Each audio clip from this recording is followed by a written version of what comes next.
देखो जी मेरी गल सुनो, राणा सनावला नहीं मुच्छां लाओ मुच्छल ਉਹ ਯਾਰ ਬੜੀ ਸ਼ੈ ਹੈਗਾ।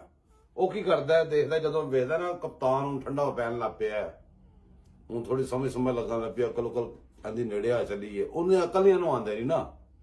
ਉਹ ਕੀ ਕਰਦਾ, ਕੋਈ ਨਾ ਕੋਈ ਪੁਲਿਸ ਵਾਲੇ 2-4 ਗੱਡੀਆਂ, ਕੋਈ ਸੱਜਾ ਖੱਬੇ 500 ਪੁਲਿਸ ਵਾਲੇ, ਕੋਈ ਉਹ ਵਾਟਰ ਕੈਨਨ ਉਹ ਮਾਰਨ ਵਾਲੇ, ਉਹਨਾਂ ਦੀ ਗੱਡੀ ਉੱਥੇ ਲਗਾ ਦਿੰਦਾ ਜ਼ਮਾਨ ਪਾਰਕ ਦੇ ਬਾਹਰ।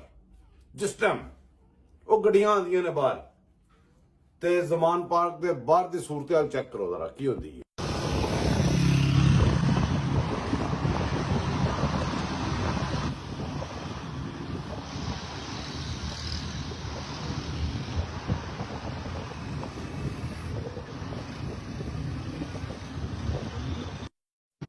ਜਦੋਂ ਫਿਰ ਸਾਰਾ ਕੁਝ ਹੋ ਜਾਂਦਾ ਹੈ, ਤੁਸੀਂ ਜ਼ਮਾਨ ਪਾਰਕ ਦੇ ਬਾਹਰ ਦੇ ਹਾਲਾਤ ਚੈੱਕ ਕਰ ਲੈਣੇ, ਅੰਦਰ ਦੇ ਚੈੱਕ ਹੀ ਨਹੀਂ ਕੀਤੇ। ਇਹ ਅੰਦਰ ਦੇ ਹਾਲਾਤ ਵੀ ਵੇਖੋ।